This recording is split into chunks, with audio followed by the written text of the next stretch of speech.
So for the winter 330 finance class, we're looking at how companies performed after the first two rounds in the Zoom simulation. And we see that as far as net profits, most companies were somewhere around 40 million in net profits in round one. By round two, that's jumped to 60, and some companies are in 70 or even 80 million in round two. So that is phenomenal. We have a couple companies here doing very well, over 70 million in profits. Extremely encouraging. So companies are getting the message, are increasing their profits. And if you look at the points per team, we see that, round one is the easiest round to make points because you're competing against the failed management. So your year-over-year results are usually pretty good. So a number of teams did pretty well in round one.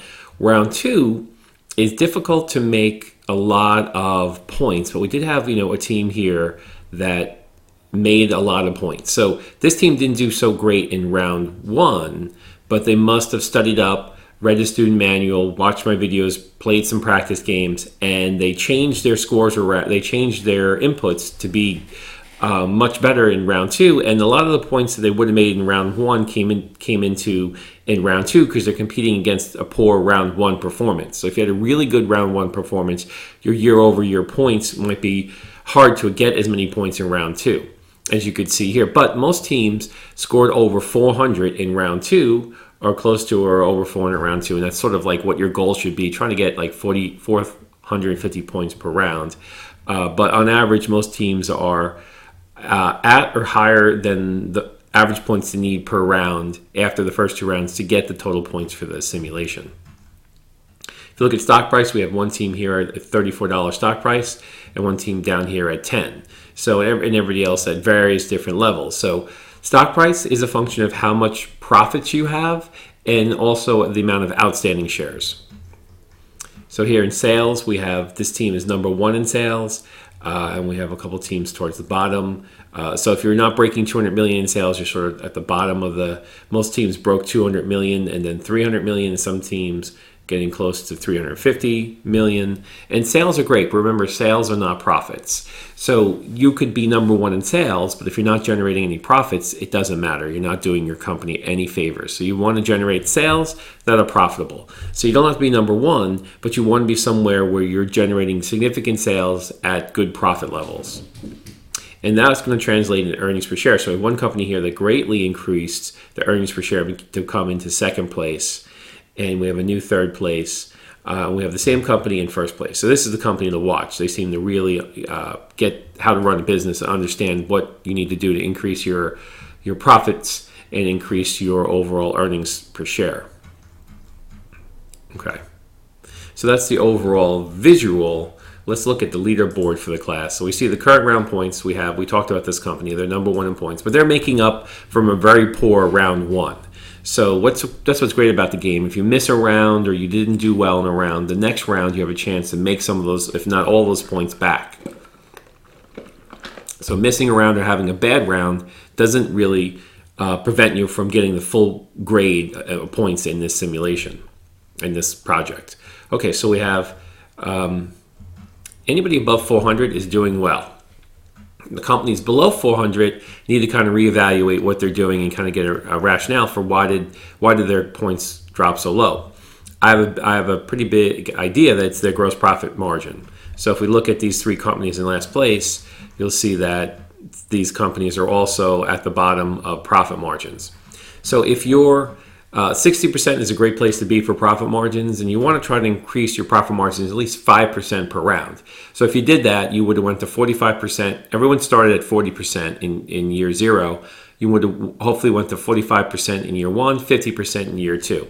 And we have about, I would say, any of these companies at 49 and above did that well, and they earned a lot of points, which was good. Now, any company above 40% in gross profit margins is moving forward and doing better and making improvements, which is good. But if you're at 40% or below, and we have like several teams there, you did not improve your profit margins. You did not improve your overall profits in relationship to profit margin percentages, and that hurt you. That disappointed investors, and those lower profit margins are going to result in lower. Remember, these profits are in a lot of the overview points. So you got your earnings per share, your return on assets, return on equity, your gross operational and net profit margins. They're all affected by how much profits you generate. So if you can't get these gross profits higher, it's going to be hard to get all those categories points higher.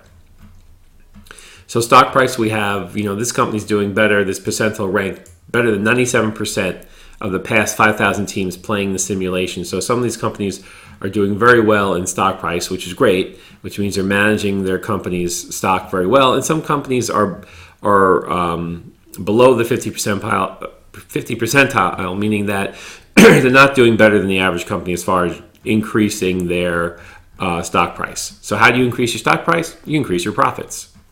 Return on equity, how do you increase your return on equity? You increase your profits.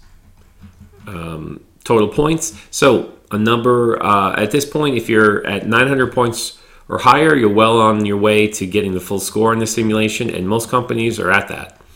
So there are only a few companies here below, but certainly can catch up, have room to catch up. How do you get higher operating profit margins? You have higher gross profit margins. But you also make sure that you market efficiently, that you don't overspend in marketing, and that can really eat away at your operational profit margins. And then your earnings per share, how do you get higher earnings per share? You get higher profits. Okay, so how do you get higher return on assets? You get higher profits. Now, return on assets is difficult, and total asset turnover is also difficult, because if you're trying to grow the company and you're buying a lot of assets, it makes it difficult to grow the profits as fast as the assets. So I typically, when I play, I do give up points in these areas when I'm building the company, but those points come back later once the company, starts really rolling those profits based on all the investments I made in my assets, which would be factories and operational investments. So the net profit margin, to increase net profit margin, you increase your gross profit margin, it trickles down, but you also want to start buying back debt. Maybe by the third or fourth round, you want to start buying back debt, and that will help to lower your interests, which is one of the things you can control of the money flowing away from your net profit margins. Okay, and revenues are great. You just want to make sure you're selling your cars at the most profitable point possible. So even if you have to sacrifice some sales to get a higher profit margin, meaning that maybe you don't have the highest features on your vehicle, that's okay, because profits matter more than sales. Total asset turnover, again, is looking at your assets compared to your sales. So having a higher sales will help your total asset turnover for sure.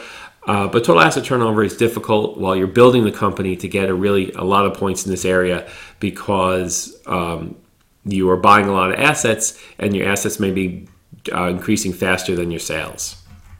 Okay, so that's my quick video to wrap up and review the results of round 2 for the class. Now you are working on round 3, and remember that you want to check your due dates. So from the company page, if you click View Processing Schedule, and you view that processing schedule, we have another 2 rounds due on the 16th and 18th next week. This is also posted on the assignment and on the announcements, so make sure that you complete the round before the round processes. Okay, thank you for your time, and I hope you do well, and watch my other videos on hints and advice for the round to improve your score. Thank you, and take care.